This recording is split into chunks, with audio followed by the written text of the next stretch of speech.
Real মাদ্রিদে এসে স্বপ্ন পূরণ হয়েছে কিলিয়ান এমবাপের, কিন্তু ধ্বংস হচ্ছে মাদ্রিদিস্তাদের টিম কম্বিনেশন। কদিন আগ পর্যন্ত ফ্রেঞ্চ তারকাকে নিয়ে এমন আক্ষেপ ছিল ভক্তদের। লা লিগা থেকে শুরু করে চ্যাম্পিয়ন্স লিগ প্রত্যাশিত পারফরমেন্স ছিল না রিয়ালের, যার সমস্ত দায় গিয়ে পড়েছিল এমবাপের কাঁধে।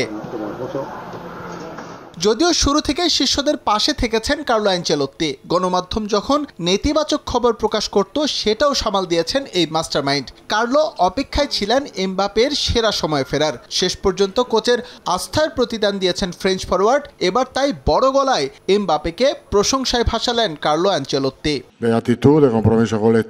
শুরুতে এমবাপ্পেকে নিয়ে বহু সমালোচনা হয়েছে। সে এটাকে গুরুত্ব না দিয়ে নিজের কাজ করে গেছে। এখন সে নিজের স্কিল দেখাতে পারছে। আমি বলেছিলাম রিয়াল মাদ্রিদে তার মানিয়ে নেওয়ার সময় শেষ হয়ে গেছে, সেটাই হয়েছে। এখন শুধু সে পারফর্ম করবে। আমি তার উপর আস্থা রেখেছিলাম, এখন তার প্রতিদান পাওয়ার সময়। খারাপ সময়ের মধ্যে থাকলেও রিয়াল মাদ্রিদের হয়ে পারফরমেন্স মোটেও হতাশার ছিল না এমবাপের। এখন পর্যন্ত সব প্রতিযোগিতা মিলিয়ে তিনি করেছেন 14 গোল, তাও যেন ভক্তদের মন ভরছিল না। আসলে রিয়ালের বাজে ফর্ম আর এমবাপের কাছ থেকে প্রত্যাশিত পারফরমেন্স না পাওয়ার জন্য ছিল এত সব সমালোচনা।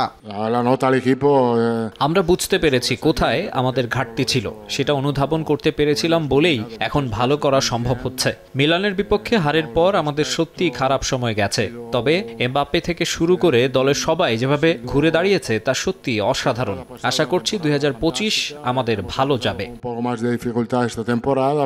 লা লিগার শীর্ষস্থান দখলে নিয়েছে তাদেরই নগর প্রতিদ্বন্দ্বী অ্যাটলেটিকো মাদ্রিদ। পিছিয়ে থাকলেও ঘাড়ে শ্বাস ফেলছে রিয়াল মাদ্রিদ। চ্যাম্পিয়ন্স লিগে অবস্থান ভালো না হলেও যেভাবে ছন্দে ফিরেছেন ফুটবলাররা, তাতে আগামী বছর নিয়েও দুর্দান্ত কিছুর প্রত্যাশা রাখাই যায়। এস এম ইকবাল, সময় সংবাদ।